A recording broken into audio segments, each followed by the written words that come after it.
Hello dear. अगला देखो भी ग्रेड 9 का परक राष्ट्रीय सर्वेक्षण PRS 2024 पीछे हिंदी का 4th वीक का जो पेपर है वो आ गया है। फर्स्ट सेकंड थर्ड वीक के हिंदी के, इंग्लिश के, विज्ञान और गणित के पेपर हमारे चैनल पर पहले से अपलोड है। डिस्क्रिप्शन में लिंक है, वहां पर जाके जरूर देखें। अब देखिए भी इसमें निम्नलिखित गद्यांश को पढ़कर प्रश्न संख्या 1 से 5 के उत्तर दीजिए। ये जो एग्जाम आपका 4 दिसंबर को होने वाला है उसके लिए है। प्रकृति हमें सिखाती है कि धैर्य और संयम से जीवन में हर समस्या का समाधान संभव है। हमें क्या रखना चाहिए? धैर्य रखना चाहिए और संयम रखना चाहिए। यदि हम प्राकृतिक घटनाओं पर ध्यान दें तो हमें हर समस्या का उत्तर मिल सकता है। सुबह की किरणें हमें नए अवसरों का संदेश देती हैं और शाम की ढलती हुई रोशनी हमें सिखाती है कि हर दिन एक नई शुरुआत का प्रतीक है। इसलिए हमें अपने जीवन में हर छोटी बड़ी बात का स्वागत खुली बाहों से करना चाहिए और कठिनाइयों में भी आशावादी दृष्टिकोण बनाए रखना चाहिए। इससे संबंधित कुछ क्वेश्चन हैं, उनके आंसर हमें गद्यांश को पढ़कर देने हैं। गद्यांश के अनुसार सुबह की किरणें हमें क्या संदेश देती हैं? भी नए अवसर का संदेश देती हैं। आपको यहाँ पर ए ऑप्शन टिक करना है। प्रश्न संख्या 2 देखिए भी गद्यांश में प्रकृति से हमें किस गुण को सीखने के लिए प्रेरित किया है? इसमें अगर स्वार्थ, धैर्य, क्रोध, आलस्य, इसमें हमें क्या सीखना है? धैर्य सीखने का बल दिया कि धैर्य होगा तो सब कुछ होगा। यदि आप सुबह की किरणों का स्वागत एक सकारात्मक दृष्टिकोण से करते हैं तो यह आपकी दिनचर्या में किस प्रकार लाभकारी हो सकता है? तनाव में वृद्धि ये तो नहीं होगा, ऊर्जा में कमी भी नहीं होगी, सकारात्मक सोच में वृद्धि होगी, ये जरूरी है। आगे देखिए भी इस गद्यांश में प्रकृति किस रूप में चित्रित की गई है? भी एक सजीव शिक्षक, एक कठोर प्रशासक, एक क्रोधित व्यक्ति, एक उदासीन साथी। इसमें एक सजीव शिक्षक के रूप में इसको वर्णन किया गया है। अगर आप चैनल पर नए हैं, चैनल को सब्सक्राइब जरूर कीजिए। क्या आपको लगता है कि गद्यांश में व्यक्त आशावादी दृष्टिकोण सभी समस्याओं के समाधान के लिए पर्याप्त है? अपना संक्षेप में उत्तर दें। हाँ, क्योंकि सकारात्मक सोच से सभी समस्याएं हल हो सकती हैं। ए नंबर ऑप्शन ही आपका सही होगा।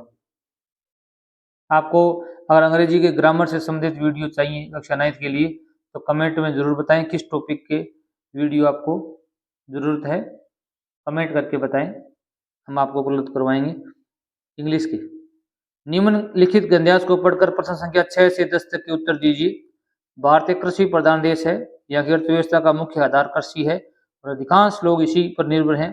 कृषि न केवल भोजन का साधन है बल्कि देश की आर्थिक स्थिति को भी मजबूत करती है। आधुनिक तकनीकी के कारण कृषि क्षेत्र में कई सुधार हुए, परंतु किसानों को कई समस्याओं का सामना करना पड़ता है। सरकार किसानों की समस्याओं के समाधान के लिए कई योजना चला रही है ताकि वे अधिक उत्पादकता के साथ देश की अर्थव्यवस्था में योगदान दे सकें। अब देखो इसमें 6 नंबर प्रश्न है, भारतीय अर्थव्यवस्था का मुख्य आधार क्या है? भी उद्योग, व्यापार, कृषि। यहाँ पर कृषि आपका बिल्कुल सही होगा। गद्यांश के अनुसार कृषि का देश की अर्थव्यवस्था में क्या योगदान है? भी कृषि केवल भोजन साधन है, नहीं है। कृषि केवल उद्योगों को बढ़ावा देती है, ये भी गलत है। कृषि आर्थिक स्थिति को मजबूत करती है, ये बिल्कुल सही है। सही ऑप्शन सही होगा। यदि आप कृषि को अधिक उत्पादक बनाना चाहते हैं तो गद्यांश में सुझाए किस उपाय का उपयोग करेंगे? भी उन्नत तकनीकी का प्रयोग करेंगे हम। ए नंबर ऑप्शन बिल्कुल क्या होगा आपका भी राइट होगा, क्योंकि यहाँ पर व्यापार को बढ़ावा देना, सेवा क्षेत्र में विकास हम नहीं करना चाहेंगे कृषि के लिए, विदेशी निवेश भी नहीं करना चाहेंगे कृषि के लिए। प्रश्न संख्या 9 देखिए भी गद्यांश में भारतीय कृषि प्रणाली की कौन सी विशेषता बताई गई है? ये पूरी तरह आधुनिक है, ये नहीं बताएगी। ये केवल ग्रामीण क्षेत्रों तक सीमित है, ये भी नहीं बताएगी। ये अर्थव्यवस्था का आधार है, ये बात जरूर बताई गई है अपने को। गद्यांश के अनुसार किसानों की समस्याओं का समाधान करने के लिए कौन सा विकल्प सर्वोत्तम हो सकता है? उन्हें ऋण देना, सरकारी योजनाएं लागू करना, कृषि को निजी हाथों में देना।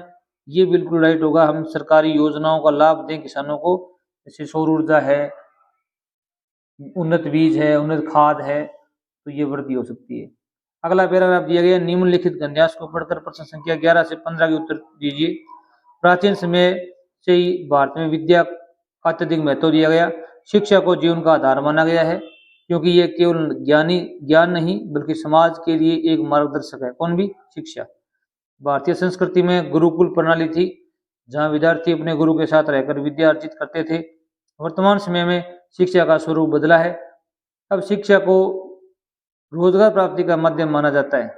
इसके बावजूद सच्ची शिक्षा वही है तो व्यक्ति को नैतिकता और आदर्शों के साथ जीने की प्रेरणा दे। प्रश्न संख्या 11 देखो भी, प्राचीन समय में भारत की शिक्षा किस प्रकार की दी जाती थी? विद्यालय में, ऑनलाइन, गुरुकुल में। यहाँ पर सही ऑप्शन सही होगा। गंध्यास के अनुसार वर्तमान समय में शिक्षा का मुख्य उद्देश्य क्या रह गया है? मुख्य उद्देश्य है रोजगार प्राप्त करना। क्या उद्देश्य है? भी नैतिकता का सिखाना, रोजगार प्राप्त करना। यही ऑप्शन बी ऑप्शन आपका क्या होगा? अभी राइट होगा। यदि आप प्राचीन भारत की शिक्षा प्रणाली का अनुसरण करना चाहें तो आप क्या करेंगे? भी गुरु के सानिध्य में रहकर शिक्षा ग्रहण करेंगे। प्राचीन समय की बात करेंगे तो हम यही अपनाएंगे कि गुरु के पास जाकर या उनके सानिध्य में रहकर शिक्षा ग्रहण करें। ऑनलाइन शिक्षा ग्रहण करेंगे तो आधुनिक विधि है। शिक्षा को केवल रोजगार से जोड़ेंगे ये भी नहीं है, केवल पाठ्य पुस्तकें पढ़ेंगे ये भी नहीं है। गंध्यास में प्राचीन और वर्तमान शिक्षा प्रणाली में कौन सा मुख्य अंतर बताया गया है? वर्तमान शिक्षा प्रणाली नैतिकता पर केंद्रित है, ये नहीं है। प्राचीन शिक्षा प्रणाली रोजगार पर केंद्रित थी, ये भी सही नहीं है। प्राचीन शिक्षा नैतिकता आदर्शों पर आधारित थी, वर्तमान शिक्षा गुरुकुल प्रणाली पर आधारित है। नहीं, इसमें यही होगा कि प्राचीन शिक्षा थी वो नैतिकता और आदर्शों पर आधारित है थी, लोग आदर्श सम्मान भी करते थे। गंध्यास के अनुसार शिक्षा का उद्देश्य केवल रोजगार प्राप्त करना है। क्या आप इस कथन से सहमत हैं? शिक्षा का मतलब रोजगार प्राप्त करना है क्या? नहीं, क्योंकि शिक्षा जीवन में नैतिकता और आदर्शों को भी बढ़ावा देती है। हम बे नंबर ऑप्शन चुनेंगे कि रोजगार प्राप्त करना ही कोई शिक्षा नहीं है, परंतु आजकल ये माना जा रहा है। निम्नलिखित गंध्यास को पढ़कर प्रश्न संख्या 16 से 20 के उत्तर दीजिए। हमारी धरती अनेक प्रकार के प्राकृतिक संसाधनों से भरपूर है।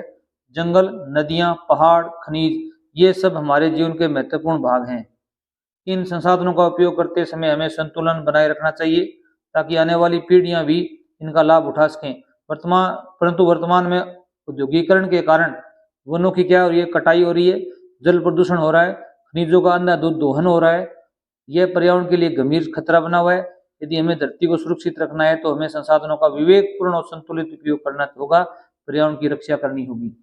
इस पैराग्राफ के अंदर कुछ नीचे प्रश्न दिए गए, उनका हमको उत्तर देना है। देखो, पहला प्रश्न है, गंध्यास के अनुसार निम्नलिखित में से कौन सा प्राकृतिक संसाधन नहीं है? तो प्रकृति ने प्रदान नहीं किए। नदियां की हैं, पहाड़ की हैं, खनिज की हैं। उद्योग प्रकृति ने प्रदान नहीं किए, ये मानव द्वारा निर्मित है। गंध्यास में औद्योगिकरण का पर्यावरण पर क्या प्रभाव पड़ा है? अभी वनों का संरक्षण तो नहीं हुआ, जल का शुद्धिकरण भी नहीं हुआ। सही ऑप्शन आपका बिल्कुल राइट होगा। प्रदूषण हुआ है, संसाधनों का दोहन भी हुआ है। आगे देखिए 18 नंबर प्रश्न, अगर आपको प्राकृतिक संसाधनों का विवेकपूर्ण उपयोग करना है तो गंध्यास में दिए गए सुझावों के अनुसार आप क्या करेंगे? वनों की कटाई करेंगे? बिल्कुल नहीं करेंगे। संतुलित उपयोग करेंगे? करेंगे। केवल खनिजों का उपयोग करेंगे? ये भी सही नहीं है। संसाधनों का अंधाधुंध दोहन करेंगे? ये भी गलत है। तो बे ऑप्शन आपका यहाँ पर राइट होगा। गंध्यास में प्राकृतिक संसाधनों का संतुलन बनाए रखने की आवश्यकता क्यों बताई गई है? क्योंकि इससे धन में वृद्धि होती है, ये भी गलत है। कि इससे आने वाली पीढ़ियों को लाभ उठा सकेंगी, ये बिल्कुल सही होगा। क्योंकि इससे औद्योगिकरण को बढ़ावा मिलता है, क्योंकि इससे वनों की कटाई बढ़ती है। नहीं, बे नंबर ऑप्शन आपका राइट होगा। क्योंकि आने वाली पीढ़ी है, उनको भी जरूरत होगी, पानी की होगी, हवाइयों की जरूरत होगी, खनिजों की जरूरत होगी। अगर हम सारे अभी यूज ले लेंगे तो आने वाली पीढ़ी क्या करेगी? इसको बोलते हैं सतत पोषणीय विकास। क्या बोलते हैं अभी? सतत पोषणीय विकास। गंध्यास के अनुसार पर्यावरण की रक्षा करने का सबसे उपयुक्त तरीका क्या हो सकता है? संसाधनों का असीमित दोहन करना? नहीं। संसाधनों का निरंतर दोहन करना? ये भी नहीं। संसाधनों का विवेकपूर्ण और संतुलित उपयोग करना? ये बिल्कुल सही है। वीडियो अच्छा लगा हो चैनल सब्सक्राइब करना। थैंक्स।